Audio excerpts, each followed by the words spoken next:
Started. Good morning, everyone. My name is Julie Samuel Wistman, and it's my pleasure to introduce you Zoom version of Kansas City Oasis on a very, very spooky Halloween morning for us. We appreciate that you've taken the time to spend with us this morning. We feel like that the human experience is better when it's shared, and we're so happy that you have decided to share this time with us this morning. Here at Oasis, we gather around our 5 values, which are: people are more important than beliefs, meaning comes from making a difference, reality is known through reason, human hands solve human problems, and be accepting and be accepted. We have a real fun program today. We're going to learn some things. We're going to have a little fun. Depending on the crowd, it looks like maybe we'll get up to some Halloween facts, depending if some kiddos got up to join us this morning. And then we will be joined by our featured speakers from the Crayon Project. So without any further ado, however, it's my pleasure to introduce our musical guest for this morning, Mickey P. Welcome, Mickey. Thank you. So I'm going to start with an original song called You Are Home. And I released this just a couple weeks ago on October 8th. So it's available on all streaming platforms off my EP called Don't Lose Your Hope, which was my quarantine project. So here it is.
I know it's only one pair of hands stopping.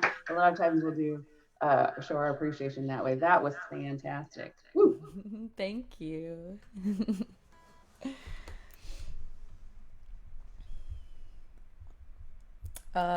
Do I play another or just one? Sorry. Yes, yes, Oh, please. two. Okay, okay.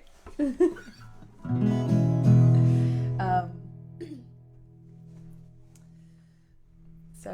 this is another song that is out on all the streaming platforms. There's actually two versions of it. The first one I did with my band, Mickey P and the Swallowtails. So I have a very unique band, me doing this, but typically on electric guitar. And I have a cello player and a bassoon player. And we kind of like create all of these like awesome melodies together. So it's kind of like we have like three-part harmony, but with our instruments. Um, but it's not like it's not like a classical sound. It's like we want to do like rock and roll. So we're kind of spinning that. So yeah, this song's called Not Mine.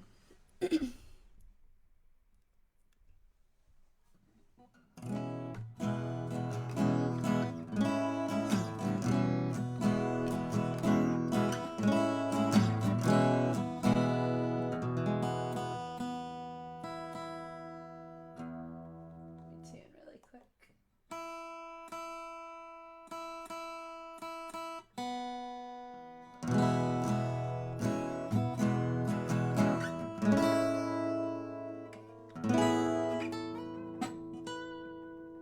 I remember what you said when you lied to me.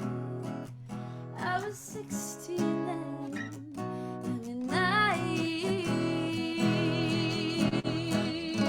You're wrong, you're wrong. Always pouring out your mouth. Could never be grateful for me looking out.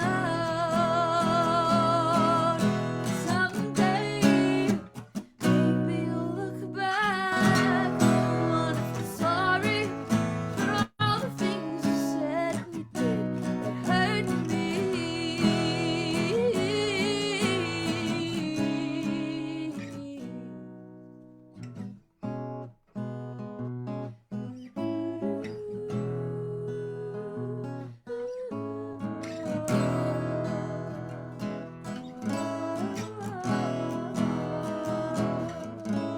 You wanna walk? That's okay. I'm just building up my walls these days anyway. Yeah, I'm gaining back my heart and all its parts. Figure it out.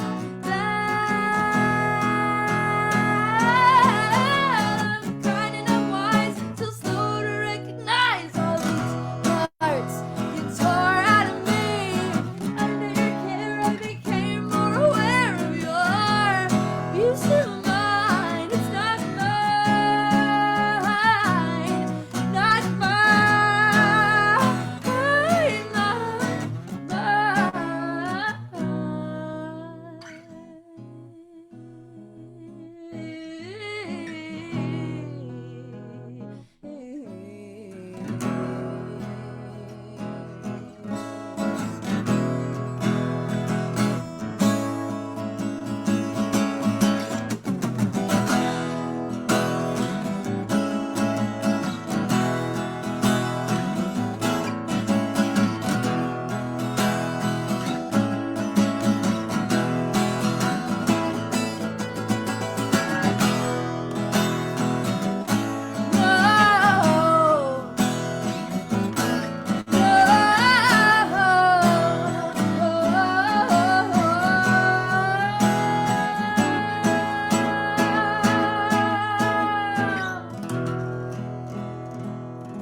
Love it, love it, love it. Thank So Nikki, you. we got the pleasure of hearing you with your band when we were in person, and yes, I will attest it was, as the comment said, very unique and awesome, which I love, and that sort of, well, I don't know, that kind of fits right in with our community. So we're always so excited to get you to join us. And I think this is the is this the I don't know why I'm echoing. I don't know. I'll see if I can fix it. I think is this the first time you joined us virtually? Um, I did, I think, at the very beginning. Very beginning. Okay. Yeah.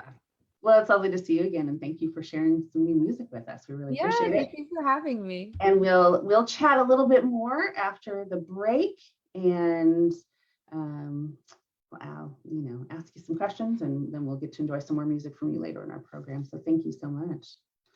All right, with that, y'all, I don't know that we got any kids to wake up with us this morning. So we'll see what we'll get up to. But before we get into talking about Halloween and our costumes, we do have quite a few birthdays to shout out this morning. In this past week, we had David Hedrick, who is new to our community. His birthday was on the 27th. Lizzie Gales was on the 28th. And today, let me find her. I'm going to put her on the spotlight because we are having just sort of a very casual community moment today. Our very own birthday girl, who I've caught snacking on something. Good morning, MK, and a very happy birthday to you. It's good to see you. I love your leopard edged robe there, and Ron is looking very much hungover. I mean, very much like he had some fun last night. Yeah, right on. So it's lovely to see you both this morning, and very happy birthday to you.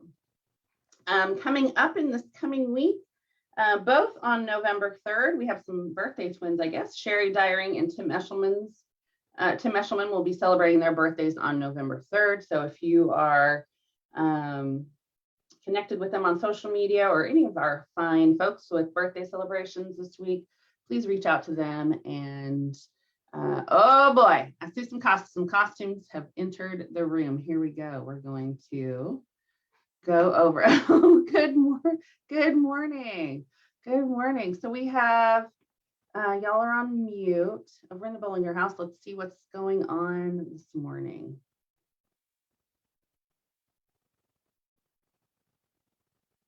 Oh, good morning. Oh, happy tree. Yeah, so we have a happy tree. And then I do not know who this mysterious white tiger is. I'm guessing it's a Shaylee. No, a leopard.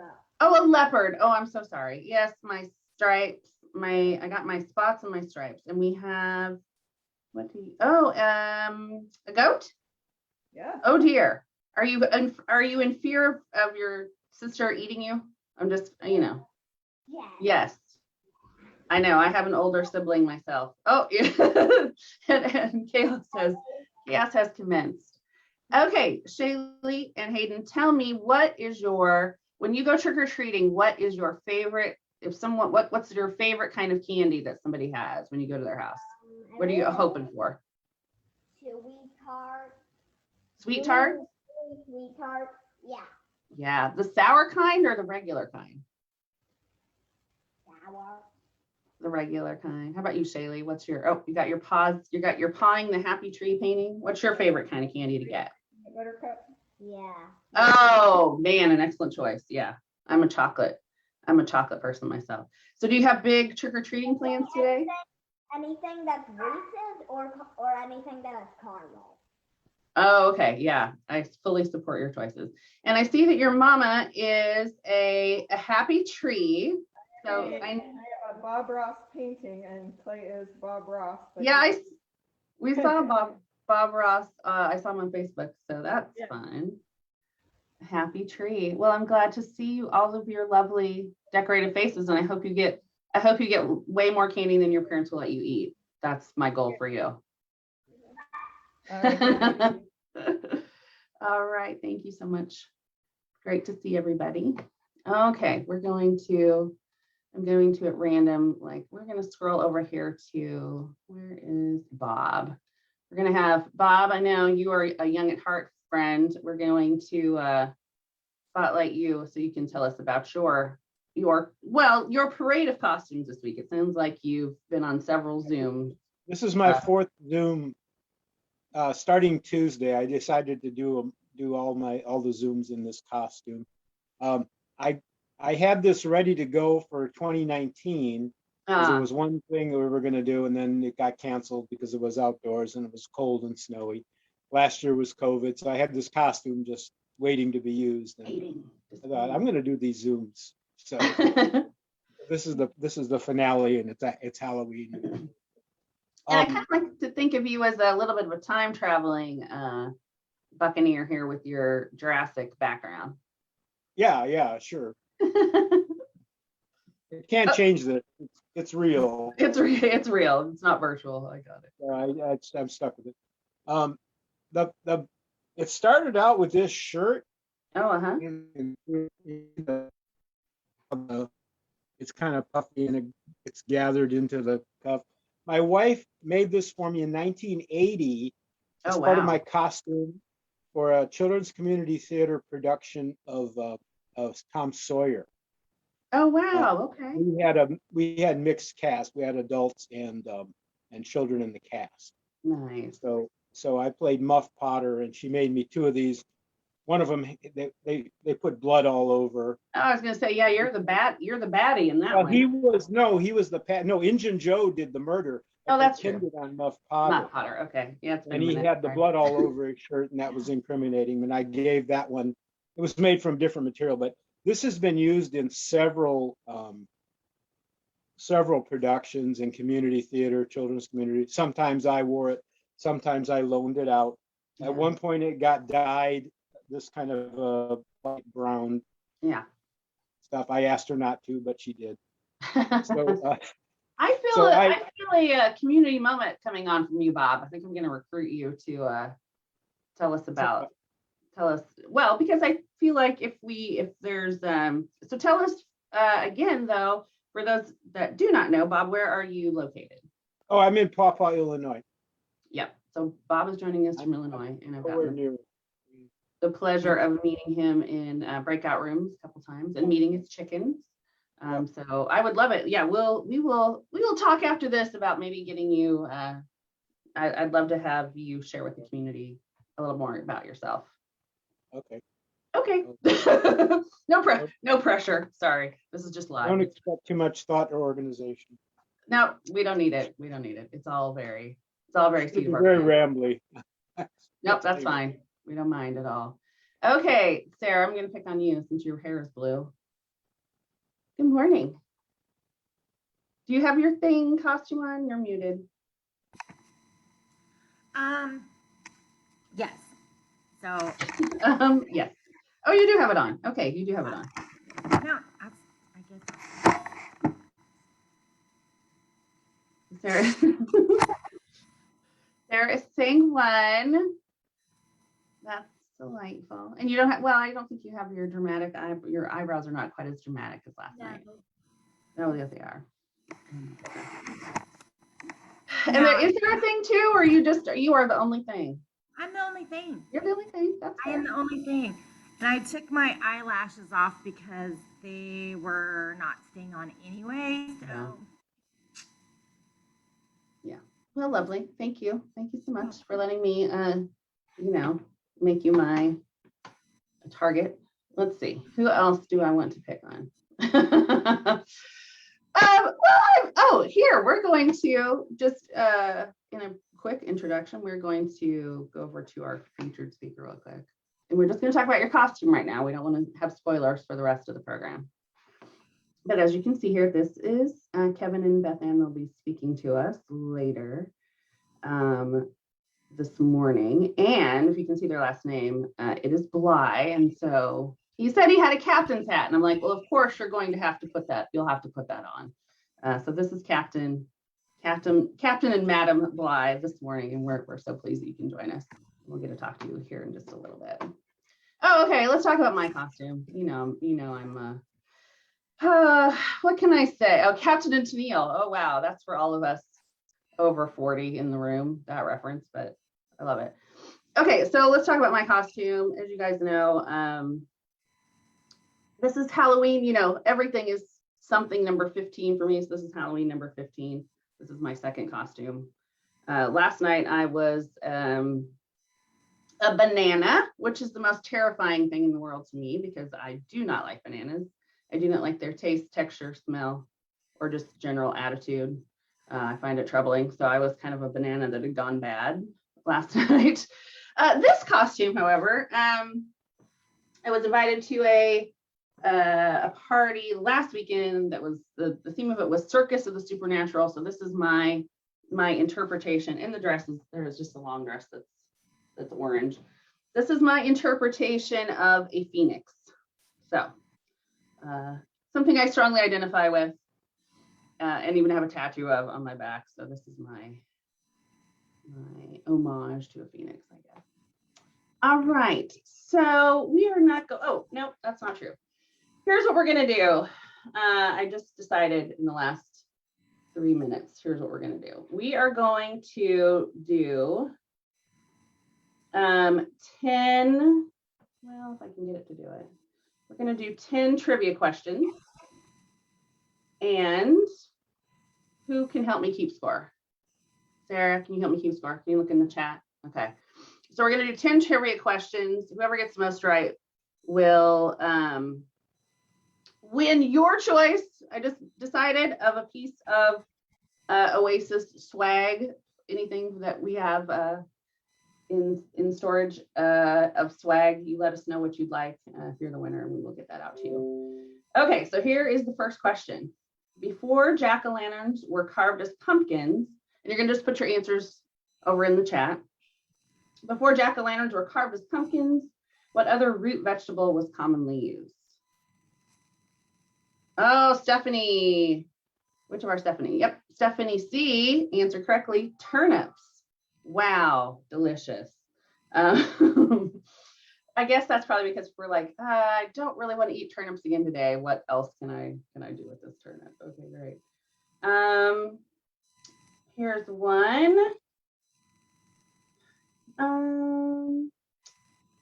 Okay, so this kind of has to do with some national origin of this tradition. Who brought the Halloween tradition to the United States? What group of folks? Oh, Jason and Amy first in on that one with the Irish. Oh, it was the Irish and oh, I don't want to give any spoilers because it might be another question I asked. Let's see here. Okay, so all right, for our history buffs, let's see if we can get this one. Who was the first lady to decorate the White House for Halloween? Any guesses on that one? It's in the modern era. I'll give you a hint. It's not at the beginning of our country. First lady to decorate the White House for Halloween. Oh, not that modern. Not Michelle Obama.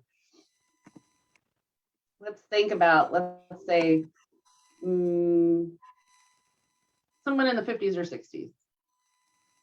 Oh, those are some good guesses. Truman, Jackie O, not quite. Her husband's from Kansas. There we go, Denise with Eisenhower. Yeah, Mamie Eisenhower. Okay. Oh, here is this is one for our. Oh well, that might be too hard to come up with. Oh, here we go. Okay, someone might have an advantage on this one. Which state produces the most pumpkins?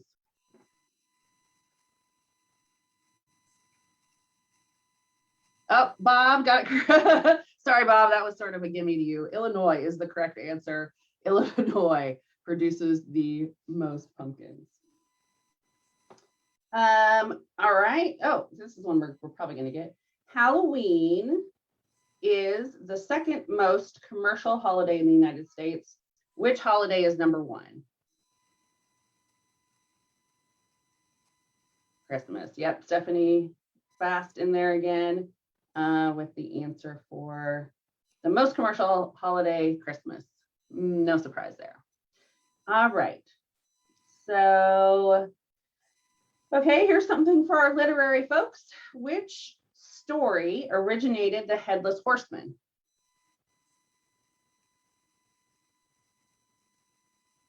So which, this is sort of in the early part of the United States history. The legend, oh, which story originated?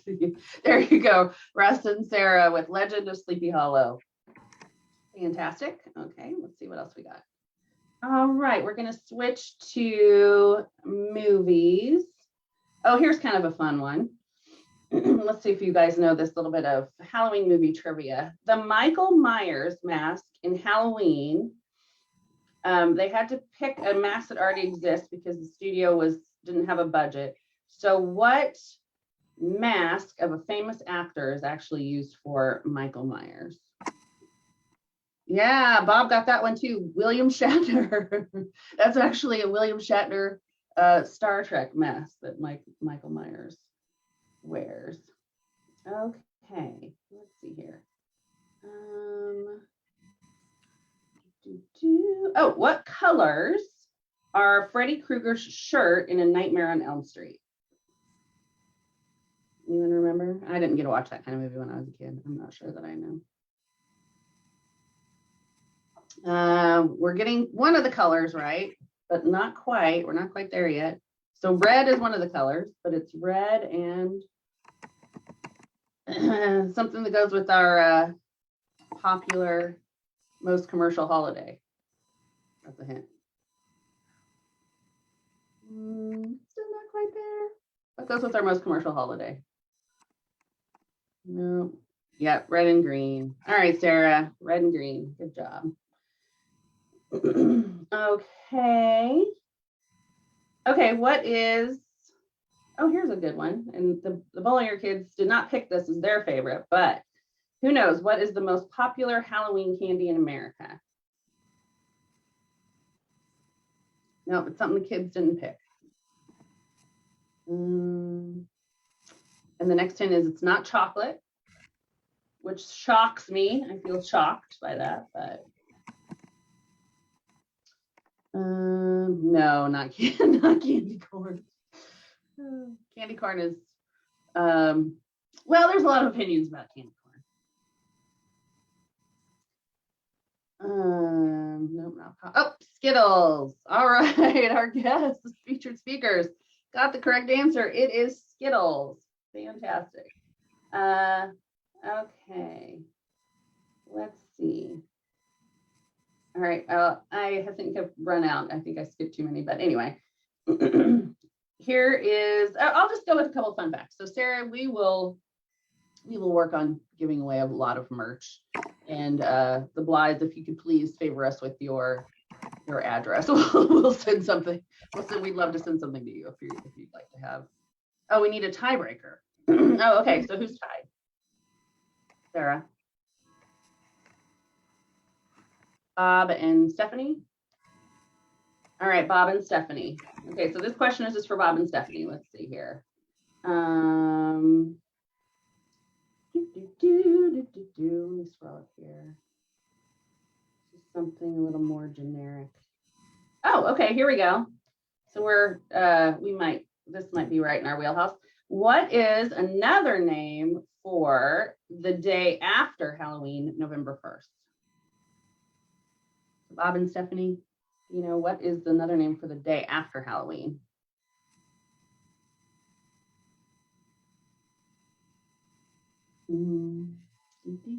Oh, okay. Bob is the winner. You beat out fast Stephanie on that one. All right, so Bob, later in the chat, I want to get your address and we'll send you out some Oasis swag. All right. I've only got my phone and it's really hard to type fast. Yeah. And look at you winning the whole thing anyway with the phone. It is hard to do. It is hard to do both with your phone. All right. Plus, I'm nervous and excited. So. Good. Good. Oh, do they celebrate? Oh, so Sarah's asking Bob a question. Bob, do they celebrate Devil's Night in Illinois? You know Devil's Night? Oh, you're muted, friend. He's telling us an answer, but we can't hear. Bob, we can't hear you. You're muted. Yeah, some communities might do it. I think, isn't that like a Michigan thing, like That's where Detroit? Sarah, Is that? I think that's Yeah, where Sarah yeah. went there. Some communities might do it, but it's not a statewide thing. It varies. Mhm. But I'm saying I haven't gone out trick or treating in years, so I don't really Aw. know. Hey, you're never too old for trick or treating. Let my life be a lesson to you. You're never too old. When my kids were little, I would take them around, and this one year I had this costume. I threw it on, because I just wanted to fit in, and the lady's passing out candy, and she gives me some. I go, well, you're in costume, so okay, I got candy. Okay. Well, thank you so much, everyone, for participating, and thank you to our costume wearers for talking that over. I think this might be one of the first in my memory of Halloween's that lined up exactly with our Sunday gathering. Hopefully it will happen again. What does that take? 7 years? My math is bad and days are hard. Hopefully we can all dress up in person here in the future. And maybe we'll just throw a costume, all the holidays at once party once we're back in person to celebrate a little of everything we missed. All right, with that, I'm going to start up our breakout rooms. We'll probably go with 3 today, and we will take about a 10-minute break, and we will see everybody back. Welcome back, Mickey, and then our featured speakers, the Bligh. So we'll see you all in about 10 minutes. Thank you.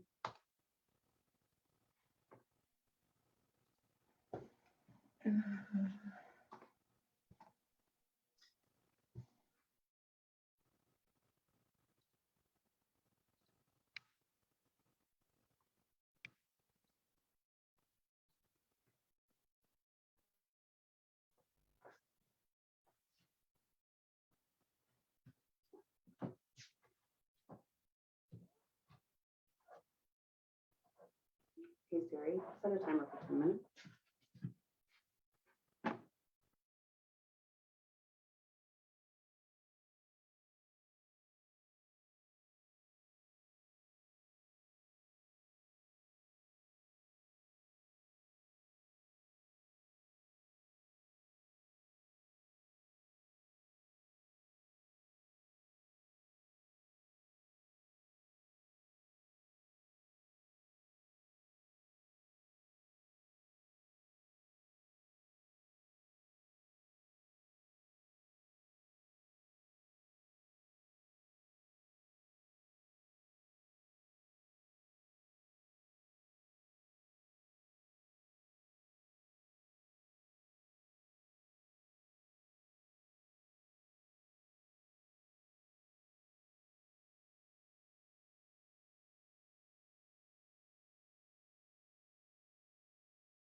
We have people, I think, are trickling back into the main room. We'll give everybody about 30 more seconds to join us.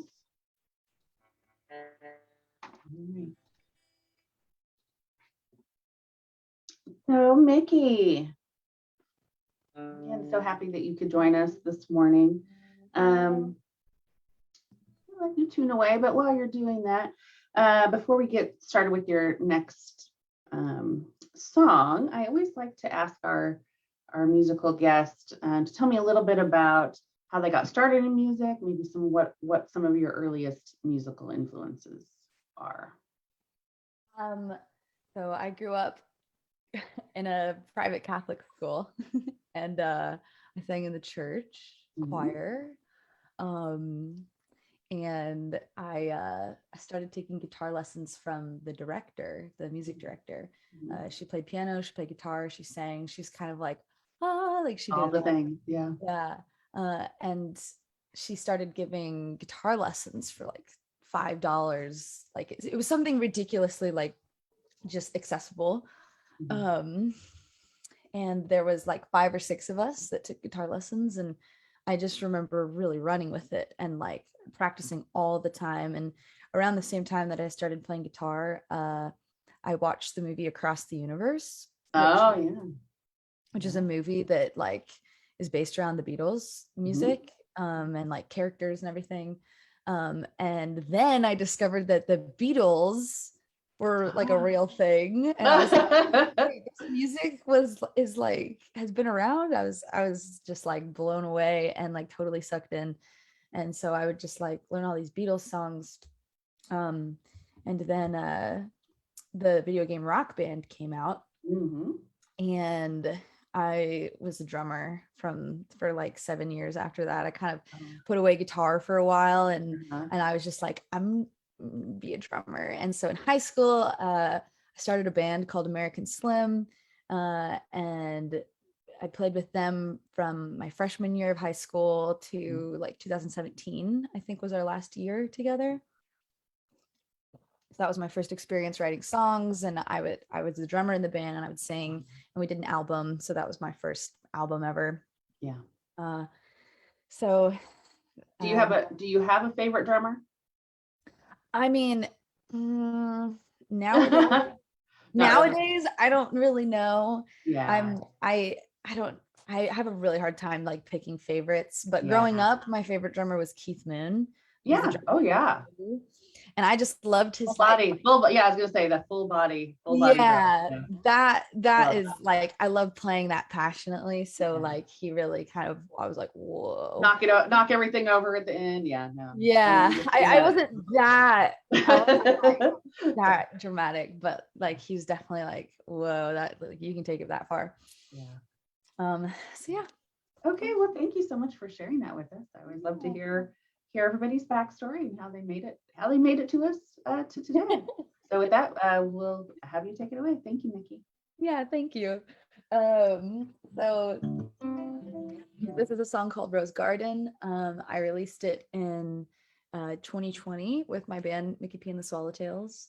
And it's kind of just about like, I think I kind of based it on that like Ferris Bueller quote. I can't even remember it, but just like not letting life pass by or something like that. So it's just about like not letting life kind of run you over.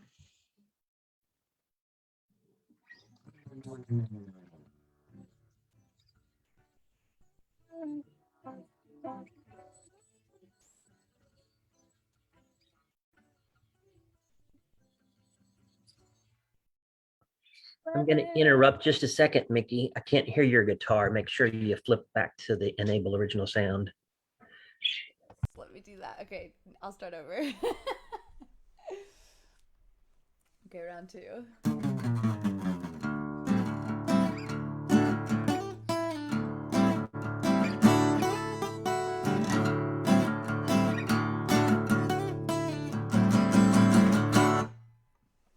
Weathered the bottom of my feet, worn down, going to conquer this. It's a battle day today a constant flow of rain, but it's got to storm now so the grass can grow green. Change may be hard to see, but it's an ebb and flow. Open your mind, let the universe tell you what it knows.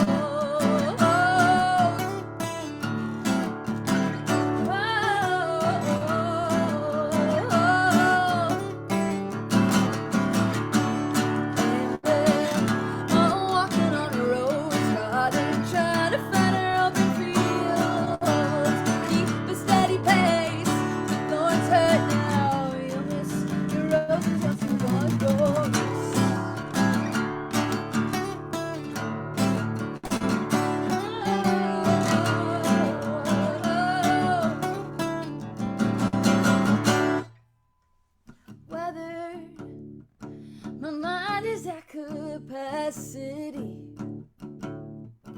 flooded by distractions surrounding me.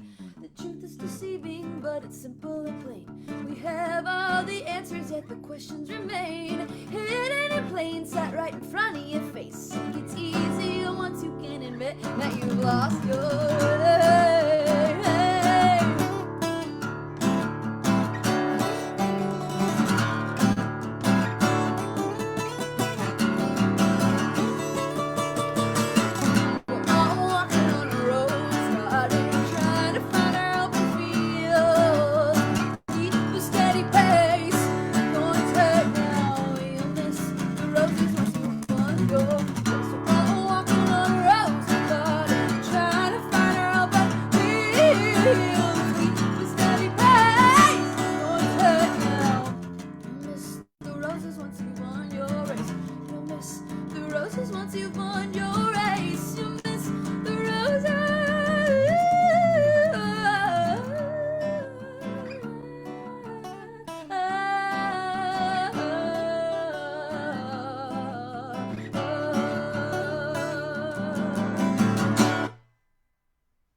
Woohoo! That's you. awesome. That was awesome. All right. Well, we're very excited to hear your final number later, and we'll talk a little bit about where people can. I know it's in the chat, but we'll have you tell us, where we can find you online. We'll do that and when we wrap up. So thank you again.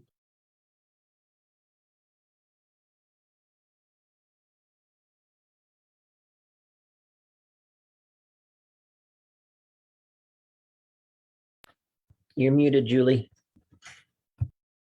Yeah, you're right.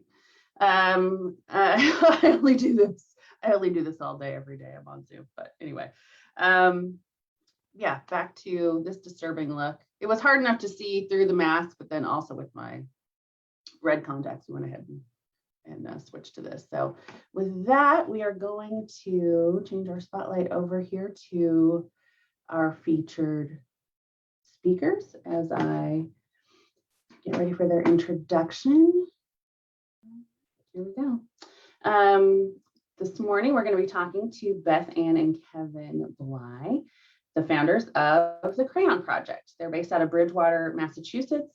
They founded this project as a response to various acts of social injustice taking place in the world.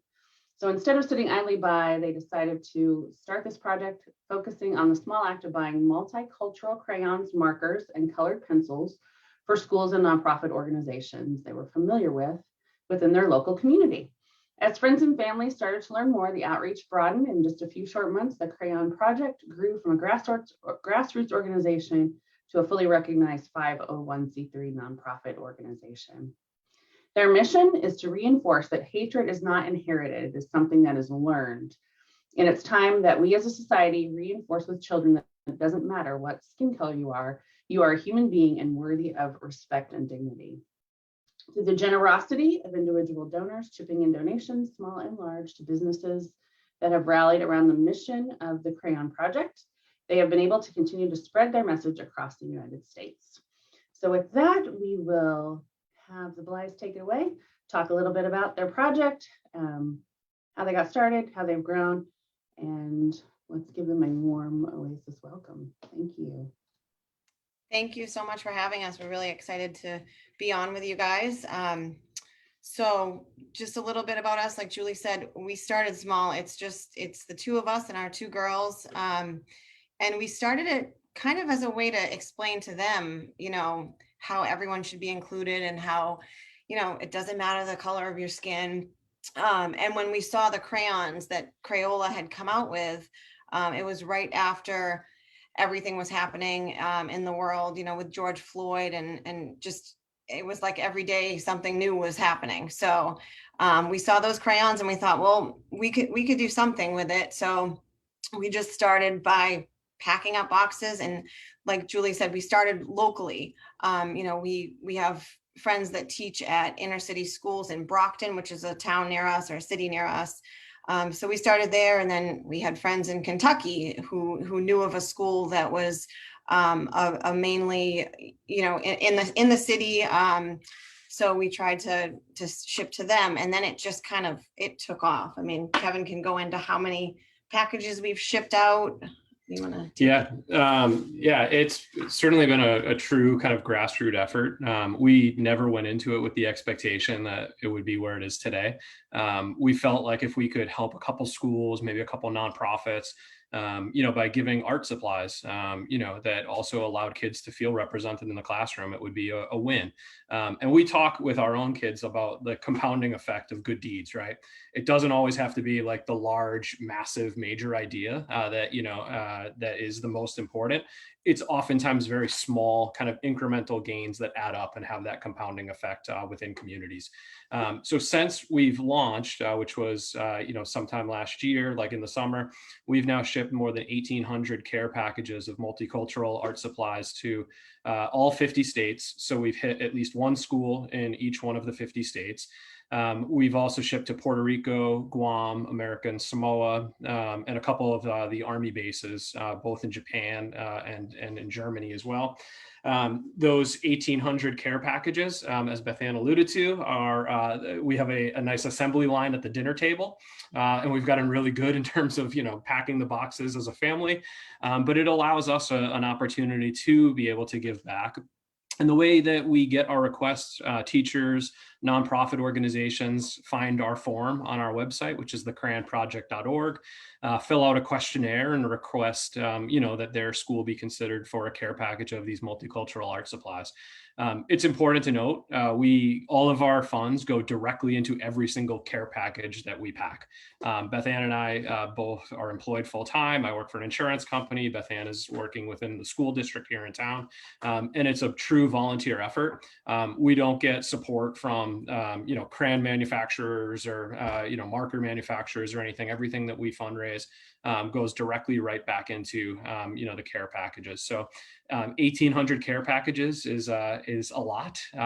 We have a significant backlog of tens of thousands of requests have actually come in that we have not been able to fulfill yet. But we explained to everybody, we said, as quickly as we raise funds, we will pack boxes and get these, multicultural art supplies out, to the classrooms that have made requests. So we jotted down a couple in your local area have also gone out. So I know, we've hit some schools in Kansas City, but also most recently, Lee Summit, Missouri, I think is pretty close to you all. So Prairie View Elementary and Lee Summit, Missouri just got a care package from us.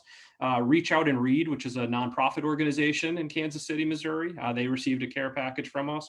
And then just over the border in, I'm probably going to pronounce it wrong, Olathe, Kansas. Also not too far, Olathe maybe.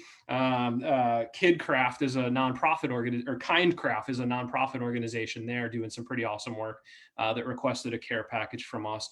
And so we find people that have, like missions that we have. And that's why we were so excited to sit down with you this morning and chat with you all and bring a little bit of Boston to Kansas City, Missouri. So spoiler alert, we don't all talk like Marky Mark. So if that's going to be a question, can you talk like Marky Mark?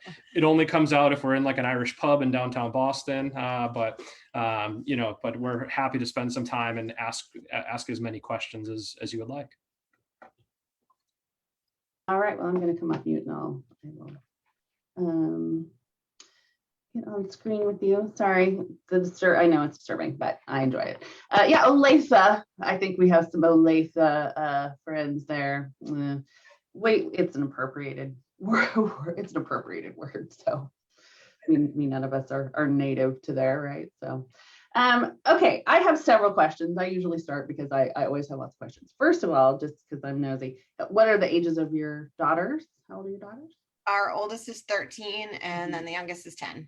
Ah, lovely. So I love though that, that you're engaging them in this way. I think philanthropy and volunteerism for children is so important. I mean, how are we ever going to, move the needle forward if we don't, have our kids engaged? We try to do that here. We try to have projects where we can involve all age groups. So I think that's really awesome. Do you have, could you share sort of any feedback your daughters have given you in regard to you taking this on? Can you kind of share how they feel about this work that you're doing as a family? Yeah. So as Beth Ann alluded to, like this all started like right around the time of the George Floyd killing. And we went to a standout in downtown Bridgewater, and our oldest was like, what are you guys going for? Like, and I mean, she was aware, right? But then the youngest was like totally confused, right? When we explained like, well, a police officer unfortunately killed somebody. And she was like, wait, like, I thought they were supposed to help, right? And so we had to like, these are conversations that like, how to parent kids, like, books don't tell you how to have, right? So like, we were like, I guess we have to like have this conversation with our kids, right? And so it did start like kind of very naturally. It's like, we want like kids, like think about when you do that self-portrait in kindergarten, right? And you do it like, in September, then you do it again in October, and then you do it again like all the way through. And many people on this call have probably even can remember it, maybe have had kids or grandkids done it. And there's kids that just can't accurately represent themselves in that very simple task of drawing a self-portrait, right? Beth Ann, when she was in the schools, she said she was doing it in one of the classrooms, and one of the students was like, I guess this one's close enough. And like, what an awful like kind of message, right? Like, yeah, it's close enough to what you look like good enough, right? Like color yourself like that. So putting these crayons into like, kids' hands has like really made a difference. Our kids love we get a lot of photos back from some of them that receive it of classrooms. And that's what they really like seeing. They're like, look at that artwork. Like, look how cool that is, right? Look at the kid, like, smiling, like holding up their self-portrait, right? So that has been like one of the most, I think, impactful things for our girls to see, like, again, these crayons like in people's hand, in students' hands, and being put to use, and like them smiling at the end of drawing a self-portrait, right? So that to us is like a parenting win when we see those come back, and our girls love seeing, those photos being shared back. So that's great. Now, so I think, we have those of us in the white majority. I think there is kind of a challenge, just how sort of stratified and not diverse a lot of our neighborhoods are.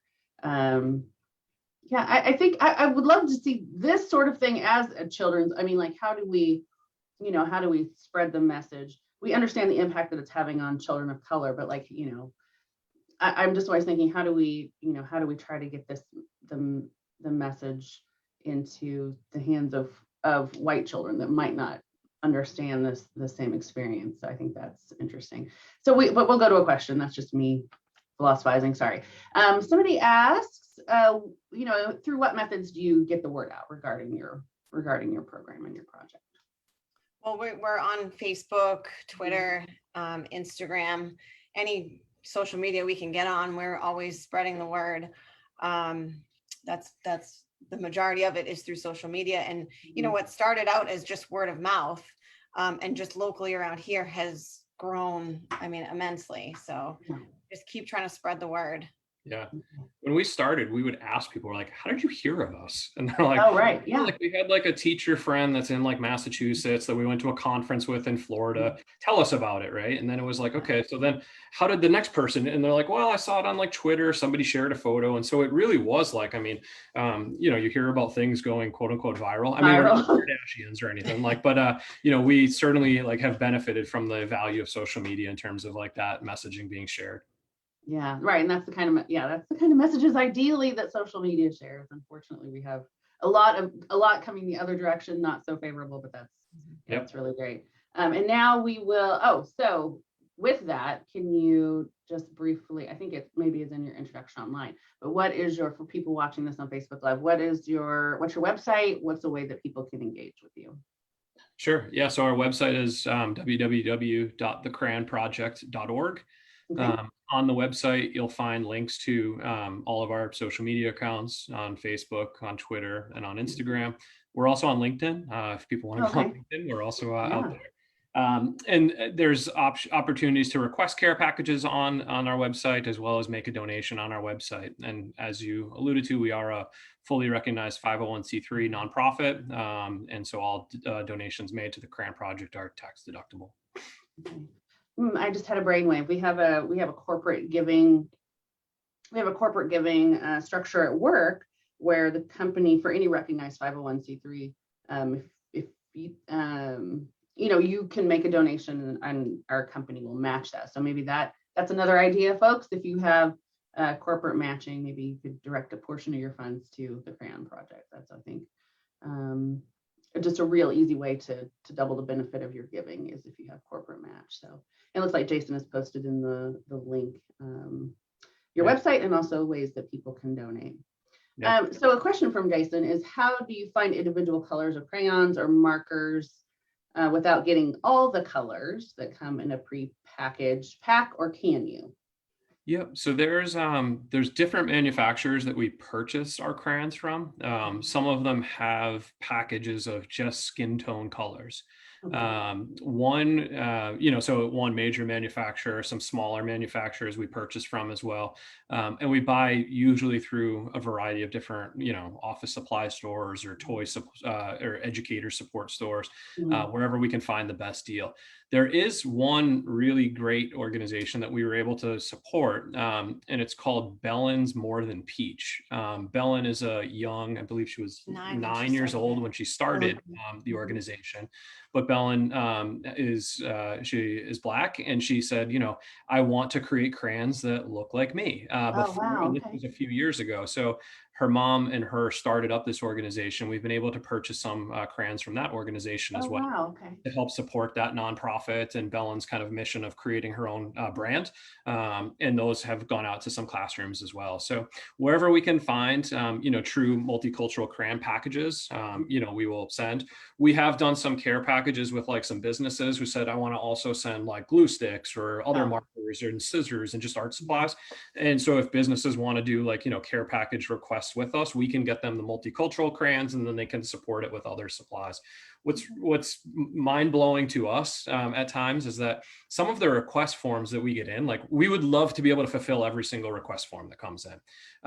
Like teachers are telling us, like, I don't have crayons, period. Not multicultural crayons. I just don't even have like art supplies for my classrooms, and my students can't afford them. So we see those requests come in, and it's very like eye-opening to us, just at like the disparity amongst like, like cities and towns across like the country. And so again, as quickly as we can get these packages out, like we truly want to be able to make a difference. Yeah. I always think of partnership opportunities. We don't have a specific philanthropy that is Oasis based. We try to partner with smaller, with small organizations and support their efforts, because we have what we call human hands, because we say human hands solve human problems. That's one of our values. So I have the wheels are turning in my head, like, there's got to be some way. Making care kits is one of our favorite things to do. We've done them for various other organizations. So you're probably getting an email from me saying how we can partner with you, hopefully a little more closely. We're not going to name the corporate manufacturer name that someone has put in the chat, but have you gotten any official responses from any corporate manufacturers? No, unfortunately, we did reach out to them, and they tend to donate back to their local community, which is in Pennsylvania. So we came up short with them, unfortunately. Sorry, my computer is saying it's going to die. My apologies as I fish out the cord. Yeah, they and so to Bob and Bob is our pirate today, and he's saying when he was a young person in school, that their color, the color of crayon, let's call it, I think it was called probably peach or apricot when I was to Bellen's point, apricot by the time I was a child in the 70s, but he said his was called Flesh. The box of crayons he had, that color was called that. So that, I mean, gives you some indication of the uphill battle there. That brings up a question. Do the colors, and I kind of am hoping the answer is going to be no to this question. Do the colors have names or not? The crayons that you've seen, do they come with names, or is that kind of just left off? The one major box that we seem to be able to get a lot of is just an 8-pack of multicultural ones. So it's, you know, shades of colors. So that's the big one that we get. Yeah, there are some like broader packages that have like 32, I think, different color, skin tones throughout it. Those are, not like labeled and individually. Yeah, they're just manufacturers a little bit different. And again, like it depends on what we can kind of source in terms of the best price and best cost. So. And so also, okay, so the whole, and this is the same hold true with markers and colored pencils, or do you have to be a little more creative there? Yeah, we can get multicultural colored pencils and markers as well. What we do there is we tend to send to classrooms where it makes sense. So the colored pencils will go to like high school classrooms. And so we have requests come in from like daycares, like all the way up through high school. And then so we've actually been able to find some new multicultural pastels as well that we've shipped to classrooms like in high schools, which again, just show a broader kind of range of like skin tones, for the high school students to use as well. So we've gotten pretty good. I guess we were pretty decent online shoppers previously, but we have all kinds of alerts now, kind of going off when there's different deals that we can find. And and again, if we can get markers in that'll go to a high school or a junior high, we'll ship there. They sell some of the fatter, kind of thicker crayons as well for the preschool to kindergarten age. And we'll really kind of target like based upon what we can get in and what classrooms we should send those to. Wow.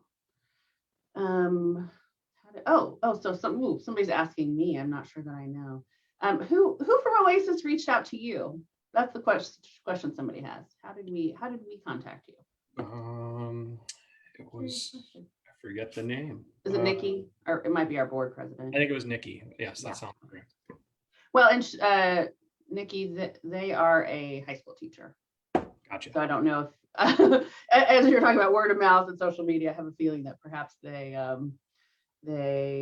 either had, and they're in sort of an underserved school here in the Kansas City metro. So I'm just wondering if perhaps that's how they heard about it. So, okay, that's great. Yeah. Cookies. Somebody's saying you're Googling that you're leaving a trail of cookies so that now the crayons come to you. Yeah, I'm sure we're getting a fair share of pop-up ads because of all of the shopping we're doing, that's for sure.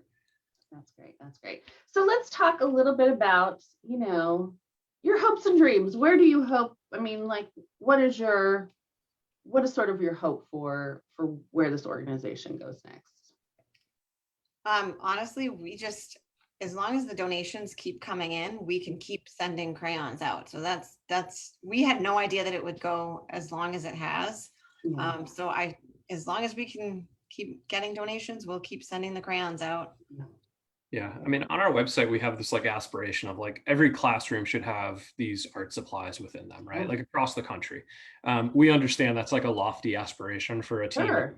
Like 2 parents and 2 kids upstairs, but it's good to have aspirations, right? And if like, other people can find out like about like the work that we're doing and do something in their own, and we've had some of that happen. We had a high school student who needed to get some hours for their National Honor Society project, and so she went out and she's like, I was inspired by you. She bought her own multicultural art supplies like at a store like in her town, packaged up care packages and delivered them to the first day of school like within her community, and like her mom sent us the photos and we're like, thank you. Like, I mean, that's awesome. Like, that she like saw us on like Instagram, what we were doing, and said, I want to do something in my own community, and didn't even reach out until it was like done. And took that on her. So if more people, again, like that compounding effect of small deeds adding up, more people do this and are just aware that, like, again, I'm putting art supplies. I'm going to make a donation of art supplies to the school in my local community. Put some of the multicultural art supplies in there with the other art supplies as well. Just so, like, again, we have like a heightened sense of awareness in terms of like these kind of things do make a difference, and students should feel represented in their artwork within their classroom. So that's really our mission. Like, just kind of keep that momentum rolling for as long as we possibly can. Have you recruited for local volunteers?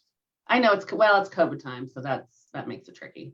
Yeah. So our oldest is in 8th grade and she has to do her National and Junior Honor Society hours. So we are going to host a pizza party with her friends, and kind of have them package up some care packages as well. That's and get the volunteer hours. So, but we've had some businesses, again, do like, business hours and things like that. And then they've made donations saying like, we're going to donate our employees' time as well for packing up care packages. So it's been, good opportunities like that. We did have a night at a local brewery as well, which got some folks out. And again, people were just like learning more. And like some people came up to us and said, I didn't even know that this was a thing, like, and like, and so again, getting that message out and, spreading it more broadly, there are some things that we can do even with COVID times. Yeah, that's great. That's great. Very inspirational. Yeah, I mean that we love hearing from people that, see a need and try to fill it. That's sort of, our goal as humanists is to look around and what can we do to, what's our thing that we can do individually and collectively to make things a little bit better for everyone. So, all right, it was so lovely to talk to you. I feel so inspired. And I think we are arranging for a donation from Kansas City Oasis, and we would love to stay in touch with you and kind of see how things are progressing and see if there's hopefully ways that maybe we can be one of those partner organizations for you. So, and we appreciate you taking some time on your Halloween. Do you have shenanigans and activities, or is that already passed this weekend? No, we have some trick or treat in our future with our girls are upstairs getting their costumes all ready. So that's that'll be fun. We had terrible storms this week, so most of our didn't have power for a couple days. Oh so, my gosh! I think everybody will be excited to get out of the house tonight too, and just kind of walk. It's a beautiful day here, so get outside and go trick or treating. So it'll be great. I have a friend that lives in Hartford, Connecticut, and it feels like our weather, if it's not coming from the ocean, you get our weather like a couple days later.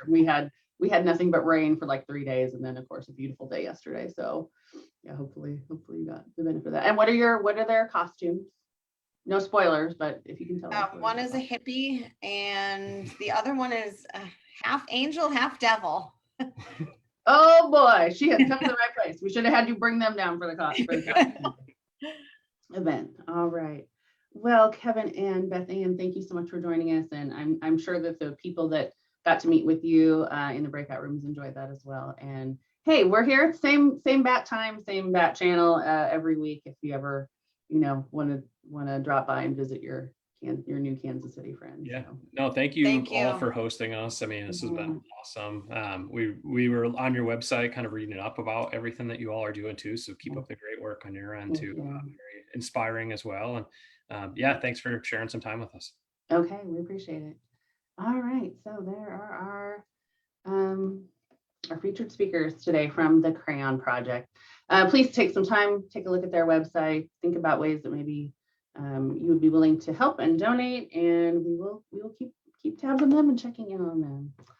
So with that, it's just left for me to say that Kansas City Oasis is itself a 501c3 nonprofit that's entirely volunteer staffed and donation funded.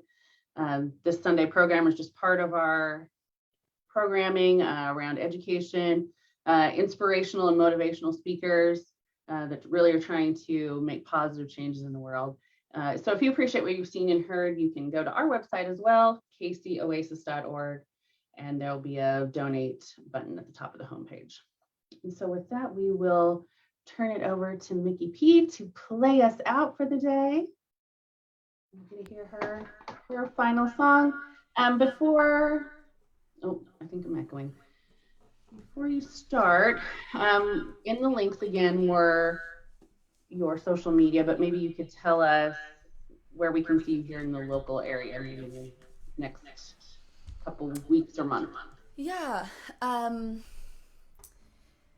So my next show, I believe, is in Lawrence. So November 12th, it's a Friday. My band will be playing in Lawrence at the Replay Lounge. And that's going to be a really fun lineup. I'll also be playing drums that night with Stefan, who I think will be closing the show.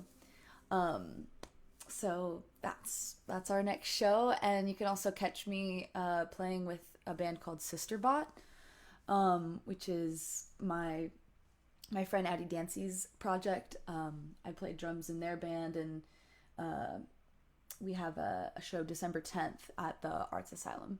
So those are really the next two shows on the calendar, and probably for the rest of the year. But you can also follow me online, and I post all the time, so you can keep updated on Facebook or Instagram or wherever. All right, thank you so much. Yeah, thank you for having me.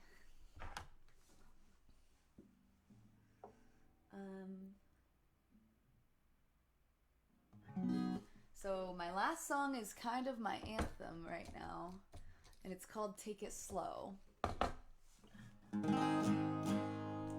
song isn't out yet, but it will be in the next 6 months, hopefully.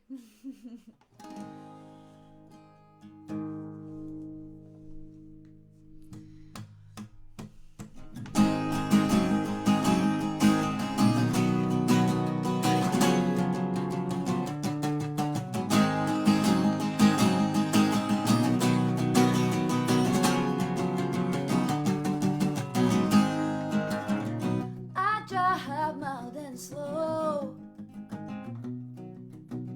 decide where you want me to go. If I'm you and you want me, reflect on my brave thought. We make up a small portion of all existence, right beside planets in the distance, and stars, the reflections of our bodies. It's gas and dust, explosions of great energy. So take it slow, take it slow. We have so much time. Just take it slow, take it slow. We're just a little bit of big timeline. Remember though, we have to take care of one another and spread the love.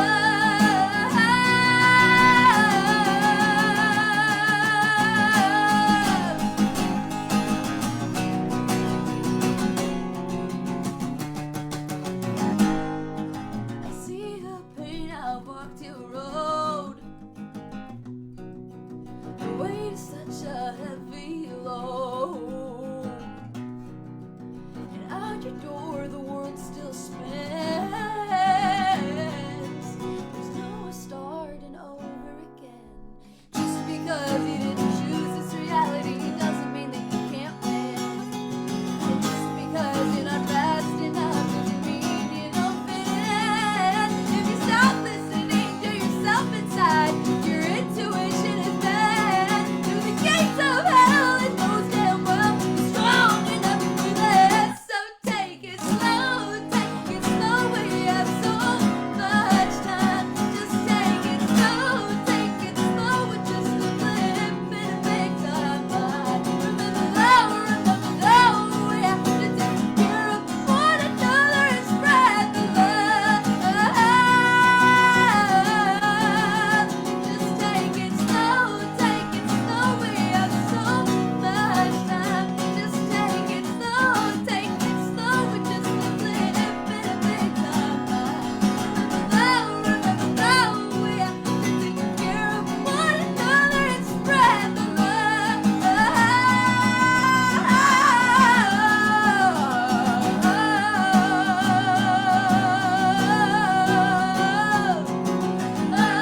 hear that electrified when you play that. When you play that, I'm like, I that's can an hear her elec- feeling that. That's an Okay. electric song. It was That's awesome. written on acoustic, but yeah, it's definitely that's I, my rock I and feel roll. it. I felt it. Oh my gosh, that was so much fun. Thank you.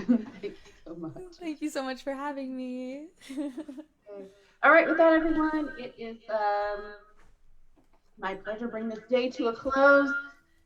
Make sure you've stocked up on candy. You know how important that is. Please do that. And welcome all the little ghosts and ghoulies to your house. Looks like we have a beautiful day, beautiful weather for it. Enjoy the rest of your day. Do what you can to reach out to those in our community here.